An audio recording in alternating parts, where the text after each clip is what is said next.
Green signal পেয়ে গেছেন আওয়ামী লীগ ফিরে আসবে। বাংলাদেশ সরকারকে যুক্তরাষ্ট্র কংগ্রেসের এই কমিটি বলছে, সেটা প্রথমত বলছে ফেব্রুয়ারিতে অনুষ্ঠেয় নির্বাচনের আগে একটি রাজনৈতিক দলের উপর সম্পূর্ণ নিষেধাজ্ঞা।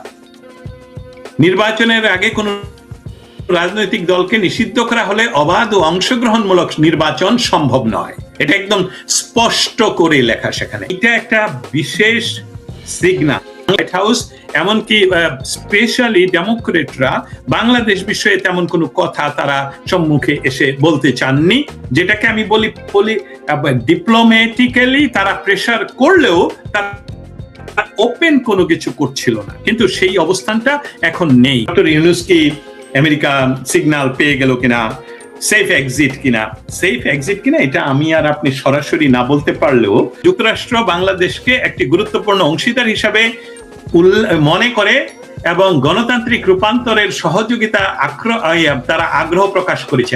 আমরা যদি বলি এটা কি একটা হুমকি, আমি বলবো এটা হুমকি নয়, কিন্তু এটি একটি কূটনৈতিক সতর্কবার্তা। আই রিপিট ইট, একটি কূটনৈতিক সতর্কবার্তা। সেফ এক্সিটের বিষয়ে কথা হচ্ছে এবং দিনক্ষণ, টাইম, মিনিট, সেকেন্ড বোধহয় গণনা শুরু হয়ে গেছে, কিন্তু দেন দরবার চলছে কিভাবে এই সেফ এক্সিটটা আসলে তাদের জন্য সেফ হবে। এই আমার দৃষ্টিতে এই চিঠি আন্তর্জাতিক মহলে বাংলাদেশের বর্তমান রাজনৈতিক পরিস্থিতি নিয়ে গভীর উদ্বেগের প্রতিফলন। ডক্টর ইউনূস মনে করে যে ফ্রান্স অথবা আমেরিকা, কারণ ফ্রান্সে তার প্রচুর ইনভেস্টমেন্ট, ডকুমেন্ট গুলো আমার কাছে আছে, আপনাকে শেয়ার করবো পরে, প্রচুর ইনভেস্টমেন্ট, ফ্রান্স তাকে নিয়ে যেতে পারে অথবা আমেরিকার, আমরা বিশ্বাস করি, যদিও এটা আমার মুখ দিয়ে বললে আবার প্রমাণ চাবে মানুষ, প্রমাণও আমি করতে পারবো যে উনি আমেরিকান নাগরিক, সেই হিসাবে আমেরিকাতে হয়তোবা উনি সেফ এক্সিট পাবেন। কিন্তু যত সেফ এক্সিটের কথাই বলা হোক না কেন, বাংলাদেশের প্রেক্ষিতটা একটু ভিন্ন এই জন্যে যে সেখানে প্রতিদিন প্রত্যেকটা মুহূর্ত খুবই, আমি বলবো যে টালমাটাল অবস্থা। অতএব যেহেতু একাধারে তাদের জামাতের নিয়ন্ত্রিত বিচার বিভাগ, জামাতের নিয়ন্ত্রিত অন্যান্য বিভাগ, বিচার বিভাগের কথাটাই বলি, তারা সেই তত্ত্বাবধায়ক সরকার ব্যবস্থা ফিরিয়ে এনেছেন। অতএব এখানে ইতিমধ্যে বাংলাদেশে যেহেতু, আমি যদি এইভাবে বলি যে আভ্যন্তরীণ রাজনৈতিক উত্তেজনা, আন্তর্জাতিক প্রক্রিয়া একসঙ্গে গতিশীল, শুধু একটি বিবৃতি নয়। 23শে ডিসেম্বর তারিখে মার্কিন কংগ্রেসের যে 5 জন সিনিয়র যে চিঠি লেখলেন, তার প্রেক্ষিতে বাংলাদেশের ডক্টর ইউনূস সরকার যে বিষয়টা এখন করছেন, তারা কিন্তু আওয়ামী লীগের ট্যাগ দিয়ে অত্যাচার আরো বাড়িয়ে দিয়েছেন। এটা করার একটা মৌলিক কারণ হতে পারে সেফ এক্সিট, যে আমাদেরকে যদি সেফ এক্সিট দেওয়া হয়, মানে যেটা আমি একটা যুদ্ধক্ষেত্র থেকে উদাহরণ দিতে পারি, ইউক্রেনকে এখন বেশি করে আক্রমণ করছে রাশিয়া। এর অর্থ কিন্তু রাশিয়া যদি আসলেই তাদের টেবিলে বসতে হয়, তাহলে যাতে সেখানে তাদের হাতে যথেষ্ট পরিমাণ ক্যাপাসিটি থাকে দেন দরবার করার জন্য। আমার মনে হচ্ছে অতএব আপনার সাথে আমি এইভাবে একমত হতে পারি যে ইয়েস, সেফ এক্সিটের বিষয়ে কথা হচ্ছে এবং গ্রিন সিগন্যাল পেয়ে গেছেন তারা, কিন্তু দেন দরবার চলছে কিভাবে এই সেফ এক্সিটটা আসলে তাদের জন্য সেফ হবে। রাজনৈতিক রিয়েল যে গেইম, রাজনৈতিক রিয়েল যে ফ্যাব্রিক, সেখানে আন্তর্জাতিক প্লেয়াররা সজাগ হয়ে পড়েছে। আমেরিকা এখন অ্যাক্টিভলি কাজ করছে, এটা একপক্ষীয় নয়। ইন্দো প্যাসিফিক জোনে বাংলাদেশে ভেতরে এই ধরনের যারা উগ্রবাদের চাষ করে, তাদেরকে ক্ষমতার বলয়ে রেখে 71-এর স্বাধীনতার মূল মন্ত্রকে বাদ দিয়ে সেখানে উলফার মতন সংগঠনকে আশ্রয় দিয়ে এখানে ভারতের সাথে যুদ্ধ খেলা খেলে এই অঞ্চলে কখনোই ভারতের জন্য নয়, ইন্দো প্যাসিফিক জোনে চায়নার জন্য নয়, এমনকি আমেরিকার যে স্বার্থ বঙ্গোপসাগর সহ, সেটাও সেখানে হবে না। অতএব আমি আবারও বলি, আপনি হয়তোবা এই ধরো, আমি যেভাবে বলি সেটাকে আপনি না বললেও আমি মনে করি যে আমার তথ্য আমাকে বলে যে টাইম গণনা শেষ, তাদের সেফ এক্সিট, তাদেরকে যে সিগন্যাল দেওয়া হয়েছে নির্বাচন করো, ইনক্লুসিভ নির্বাচন করা পর্যন্ত যদি আপনি করতে পারেন, আপনাকে ওয়েলকাম জানাই। আর যদি করতে না পারেন, কোথায় যাবেন, কিভাবে যাবেন, এখানে আরেকটা ব্যবস্থা রয়ে গেছে, সেটা হলো তত্ত্বাবধায়ক সরকার, সেখানে ছেড়ে দেন। আর জামাত মাটি কামড় দিচ্ছে এই কারণে, টার্কির কাছ থেকে টাকা নিয়ে এসেছে তারা, তুরস্ক থেকে। তারা আরো অন্যান্য পাকিস্তান থেকে তারা বিরাট ফান্ডেড অস্ত্র, মিলিটারি ট্রেনিং এবং কি পাকিস্তানি আইসিস এর বাহিনী রয়েছে বাংলাদেশে। অতএব তাদের কথা হলো যে আমরা কি বিনা যুদ্ধেই ছেড়ে দেব? 71 সনে বাংলাদেশ স্বাধীনতার সময় ভারতের যে ইচ্ছে, সেই ইচ্ছেটা হলো তাদের পূর্বে বাংলাদেশ এমন একটি দেশ হবে যেখানে ভারতের জন্য কোনো ধরনের উগ্রবাদের সৃষ্টি হবে না, চারণভূমি হবে না, এই ধরনের চিন্তা চেতনার ভিতর থেকে। অতএব বাংলাদেশ যদি সেখান থেকে আবার চলে যায় পাকিস্তানের মতন, তাহলে এই প্রেশার ভারত সবচেয়ে বেশি আসবে বাংলাদেশের উপরে, এই বর্তমান সরকারের উপরে।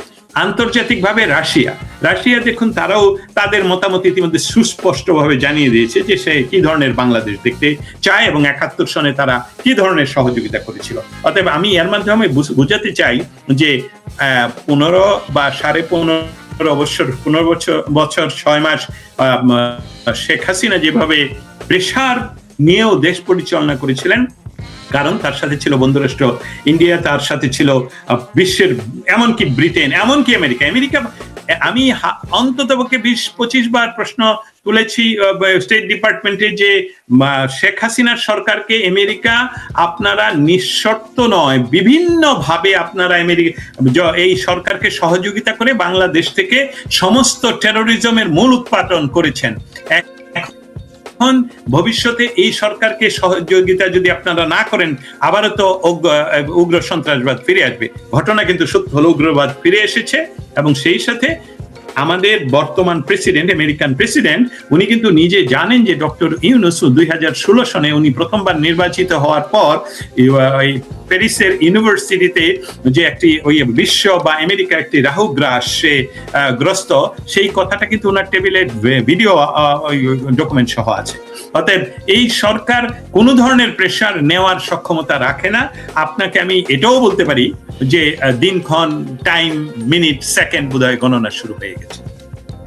রাজনৈতিক খেলা অনেক দূর চলে গেছে। এখন এটা শুধুই ডক্টর ইউনূসের হাতে আর নেই, এটা শুধুই এনসিপি কে আপনারা, আমি এই কথাটা কোথাও বলিনি, আপনার এখানে ব্রেক করি। আমি একটা বিষয় লক্ষ্য করলাম খুব গভীর ভাবে, সেটা হলো যে তারেক জিয়া বাংলাদেশে ফিরলে কি ধরনের রিয়েকশন হয় রাজনৈতিক ফ্যাব্রিকে। দেখলাম যে হঠাৎ করে এনসিপি যে চালাতো, এনসিপি এই করেগা, ক্যান্টনমেন্ট ভেঙে দেবে, অমুক করবে, তমুক করবে, সবকিছুর উপরে জামাত সহ কি ধরনের জানি একটা ঠান্ডা জল ঢেলে দিলে যেরকম একটা অবস্থা হয় না, সেরকম একটা অবস্থা আমি দেখতে পাচ্ছি। আমার সাথে হয়তো আপনি দ্বিমত করবেন বা আমাদের যারা শ্রোতা মণ্ডলী দ্বিমত করবেন, আমি বাইরে থেকে এটা দেখছি। কিন্তু সেটাকে উজ্জীবিত রাখার জন্য জামাত যে ইনজেকশন আবার পুশ করছে, সেটা হলো এই শাহবাগে তাদের হত্যা করা সন্ত্রাসী, তারাই সরকারে, তাদের সেটার বিচারের দাবিতে তারা আবার সেখানে অভিনয় শুরু করেছে। এবং আমি জানি যে জামাত ইতিমধ্যে বিভিন্ন জায়গায় লবিংও শুরু করেছে ইন্টারনাল বাংলাদেশি বিভিন্ন ফোর্সের সাথে। আমরা যে অ্যানালাইসিসটুকু এতক্ষণ করলাম, আমাদের দর্শক শ্রোতা আপনারা যারা শুনছেন, আশা করছি আপনারা আমাদের সাথে একমত হবেন। আপনাদের দ্বিমত হওয়াটাও প্রয়োজন। যদি এই দ্বিমতে আরো কিছু বেরিয়ে আসে, আমরা ভবিষ্যতে এটা নিয়ে আবারও কথা বলবো। কিন্তু নির্বাচন হবে কি হবে না, আমরা যদি এটা 50-50 সম্ভাবনার কথাও আমি এখানে বলবো না। আমরা যেই কথাগুলো বলবো সেটা হলো নির্বাচন কেন হবে। নির্বাচন না দিয়ে যদি আমি ক্ষমতায় থাকতে পারি, অতএব একটি দেশ পরিচালনার জন্য আমি যদি পরিচালক হতে চাই, তাহলে নির্বাচিত হয়ে এসে যে কাজগুলো আমার উপর বর্তাবে বা আমি নিব, সেইটা আমি ইতিমধ্যে আমার হাতে, অতএব আমি এটা ছাড়বো কেন? এইটাই তো হলো জামাত এবং এনসিপি, এবি পার্টি, এই যে আরেকটা কি ইনকালাব মঞ্চ বা মঞ্চ, এই সমস্ত গুলো তো তারা ক্ষমতায় আছে এবং সেই সাথে তাদের সাথে রয়েছে কে? বাংলাদেশ সেনাবাহিনী। এই বাংলাদেশ সেনাবাহিনী যদি ইশারা দেয়, তারা কালকে ডক্টর ইউনূসকে ফেলে দেবে। ডক্টর ইউনূসকে ফেলে দিয়ে এই যে আপনি ডক্টর বলেন বা ডাক্তার বলেন শফিক, উনাকে বলবে যে উনি বসুন ওই জায়গায়, আমরা এটা করি। কারণ তারা কিন্তু গণতান্ত্রিক রাজনীতিতে তারা বিশ্বাসী নয়। এই কথাটা সুযোগ হলো বিশ্লেষণ করার, যে তারা করে জামায়াত ইসলাম এবং এরা তার ABCD গ্রুপগুলো হলো ক্যাডার রাজনীতি করে। ক্যাডার রাজনীতি আর গণতান্ত্রিক রাজনীতির মধ্যে পার্থক্যটা হলো এই, আমরা গণতন্ত্রের ভিতরে থেকে ক্ষমতায় গেলেই আমরা আমাদের নীতিটুকুই বাস্তবায়ন করব, বাকি সব আমরা বন্ধ করে দেব। এটার উদাহরণ দিই।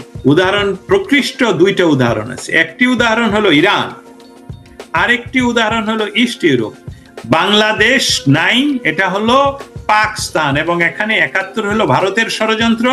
সমস্ত মুক্তিযোদ্ধারা হলো বা দেশ বিরোধী শক্তি, যেটা তারা ৭১ বারবার আপনারা পত্রিকা দেখলে পাবেন।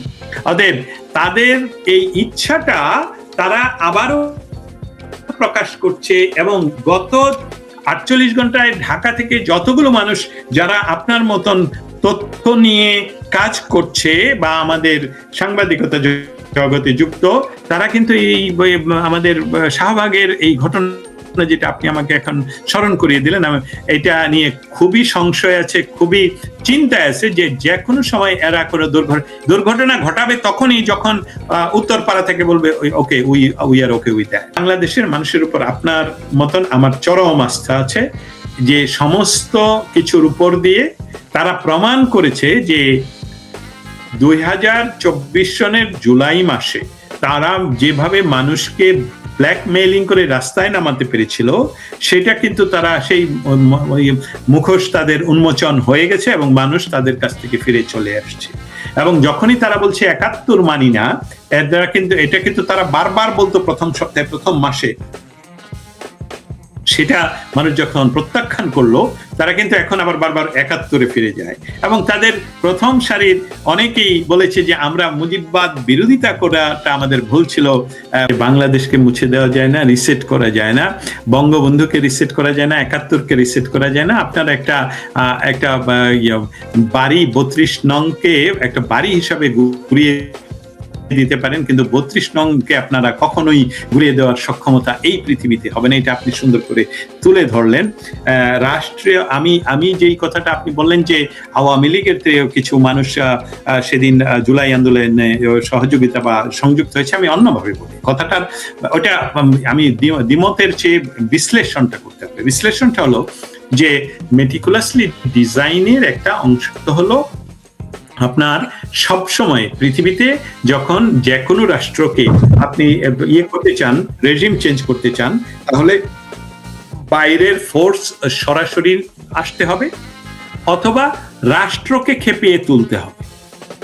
বাংলাদেশে যেটা প্রয়োগ হয়েছে সেটা হলো রাষ্ট্রকে খেপিয়ে তোলা হয়েছে। কিভাবে খেপিয়ে তোলা হয়েছে? বঙ্গবন্ধুকে ব্যবহার করা হয়েছে এবং সেই রাত্রেই বলা হলো তুমি কে, আমি কে, রাজাকার রাজাকার। রাষ্ট্র কিন্তু তখন খেপে গেল যে এটা কি বলে, এটা তো রাষ্ট্রদ্রোহিতা। আমাকে তো রাষ্ট্র কিন্তু সাদা কালো, রাষ্ট্র কিন্তু সবসময় দেখবে যে এটা রাষ্ট্রদ্রোহিতা, এটা আইন ভঙ্গ কিনা।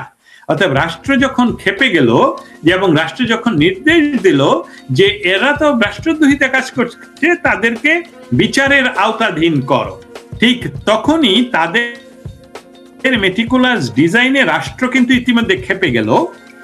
তারা তাদের স্নাইপার দিয়ে সেই রাষ্ট্রের সেই ছাত্রদেরকে গুলি করে হত্যা করা শুরু করলো এবং তারা নিজেরা তাদের ওয়েল ট্রেইনড প্যারামিলিশিয়া দিয়ে পুলিশের উপর আক্রমণ শুরু করলো এবং এটাকে দেওয়ার জন্যে, যে কত নৃশংসতা দেখানোর জন্যে তারা এটা কোনো সাধারণ মানুষ পুলিশকে মেরে এত উপরে লাশ এইভাবে সুন্দর করে ঝুলিয়ে রাখতে পারে না।